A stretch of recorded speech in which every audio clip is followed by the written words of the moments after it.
بسم اللہ الرحمن الرحیم۔ السلام علیکم ویورز، کیسے ہیں؟ امید کرتا ہوں آپ سب خیریت سے ہوں گے۔ آج کی ویڈیو میں ہم بات کریں گے کہ اگر آپ کا پنجاب میں ڈرائیونگ لائسنس بنا ہوا ہے اور آپ کا ڈرائیونگ لائسنس اگر ایکسپائر ہو گیا ہے تو آپ اس کو رینیو کیسے کروا سکتے ہیں۔ آج کی ویڈیو میں اس کے مکمل اور آسان طریقہ کار پر بات کریں گے۔ ڈرائیونگ لائسنس رینیو کروانے کے لیے آپ کو پنجاب میں آپ کے نزدیک جو بھی پولیس خدمت مرکز ہو، تقریباً ہر ضلع میں پولیس خدمت مرکز موجود ہیں، آپ نے وہاں پر چلے جانا ہے اور جو ٹوکن کاؤنٹر ہوگا اس پر جا کر آپ نے کہنا ہے جی مجھے جو ہے وہ رینیول کا ٹوکن دے دیں۔ تو کاؤنٹر پر بیٹھا شخص آپ کو ڈرائیونگ لائسنس رینیو کروانے کے لیے ڈرائیونگ رینیول کا جو ٹوکن ہے وہ ایشو کر دے گا۔ آپ نے یہ ٹوکن لے کر جو ٹریفک پولیس والوں کا کاؤنٹر ہوگا آپ نے وہاں پر چلے جانا ہے اور وہاں پر جا کر آپ نے اپنا پرانا جو آپ کا پرانا ڈرائیونگ لائسنس ہے آپ نے وہ ان کو جمع کرانا ہے، تو وہ اس کو کمپیوٹر میں انٹر کر کر آپ کو 2 پیج پرنٹ کر دیں گے۔ ایک فارم ای ہوگا اور ایک فارم بی ہوگا۔ ان دونوں فارم کی موجودگی ہوگی تو آپ کا اب کسی بھی سرکاری ہاسپٹل سے جو ہے وہ آپ کا میڈیکل ہو پائے گا۔ ویسے پہلے اس کا یہ طریقہ تھا کہ آپ ویب سائٹ سے فارم ڈاؤن لوڈ کر کے میڈیکل کرواتے تھے، لیکن اب ایسا نہیں ہے۔ اب آپ کو میڈیکل کروانے کے لیے ان کے جو آفس سے آپ کو فارم ملے گی، جو فائل ملے گی، وہی آپ کے لیے کارآمد ہوگی۔ تو کچھ اس طرح کا فارم بھی ہوگا جس پر آپ نے میڈیکل کرانا ہے۔ اس پر نیچے آپ کی تصویر ہوگی، اوپر آپ کا شناختی کارڈ نمبر ہوگا، تو اس لیے ہاسپٹل والے کو کوئی مسئلہ نہیں ہوگا آپ کی ایتھنسٹی چیک کرنے کے لیے کہ واقعی ہی آپ وہ شخص ہیں جن کا وہ میڈیکل کر رہے ہیں۔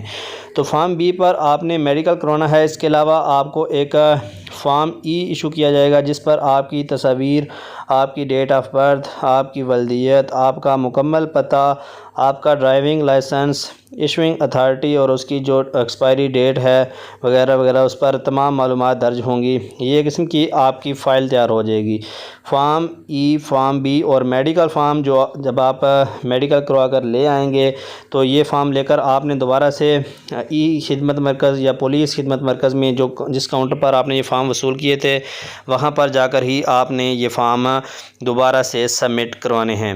فارم سبمٹ کروانے کے ساتھ ساتھ آپ کو جن چیزوں کی ریکوائرمنٹ ہوگی ان میں سب سے پہلے آپ کی جو ڈرائیونگ لائسنس کی کیٹیگری ہے، موٹر سائیکل ہے، موٹر کار ہے، جیپ ہے، جو بھی آپ کی ڈرائیونگ کیٹیگری ہے اس حساب سے آپ نے نزدیکی جی پی او سے ٹکٹ وصول کر لینے ہیں، جتنے بھی ٹکٹ آپ کے ڈرائیونگ لائسنس کے حساب سے ریکوائرڈ ہیں۔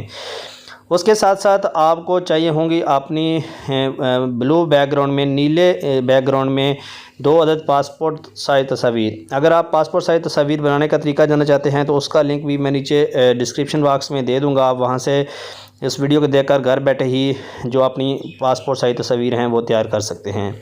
اس کے علاوہ آپ کو آپ کی ایک شناختی کارڈ کی کاپی کوشش کریں 2 کاپی ساتھ لے جائیں، کیونکہ ایک کاپی پر وہ آپ کو اسٹیمپ لگا کر آپ کو واپس کر دیں گے، جو کہ آپ باہر کسی بھی ٹریفک والے کو دکھا سکتے ہیں کہ جی میرا جو ڈرائیونگ لائسنس ہے وہ رینیول پروسیس میں ہے۔ اس کے علاوہ آپ سے 200 روپے جو ہیں وہ کوریئر چارجز آپ کو دینے ہوں گے اس آفس میں، جو آپ کو گھر پر آپ کا جو ڈرائیونگ لائسنس ہے وہ ڈیلیور کریں گے۔ اگر آپ ڈرائیونگ لائسنس کو ٹریک کرنے کی جو اس کی آپ کی ڈیلیوری ہے اس کو گھر بیٹھے چیک کرنا چاہتے ہیں کہ آپ کے ڈرائیونگ لائسنس کا اس وقت کیا سٹیٹس ہے، وہ کہاں پر پہنچا ہے، یا اس کو آپ ویریفائی کرنا چاہتے ہیں تو اس پر بھی میری ایک علیحدہ سے ویڈیو موجود ہے، اس کا لنک بھی میں نیچے ڈسکرپشن باکس میں دے دوں گا، جس کی مدد سے آپ گھر بیٹھے اپنا ڈرائیونگ لائسنس ویریفائی بھی کر سکتے ہیں اور اس کی جو ٹریکنگ ہے وہ بھی چیک کر سکتے ہیں۔ امید ہے آپ کو ڈرائیونگ لائسنس رینیو کروانے کا طریقہ سمجھ آ گیا ہوگا۔ اگر آپ کو یہ ویڈیو پسند آئی ہے تو ویڈیو کو لائک اور شیئر کریں، چینل کو ضرور سبسکرائب کریں۔ تھینکس فار واچنگ فرینڈز، السلام علیکم۔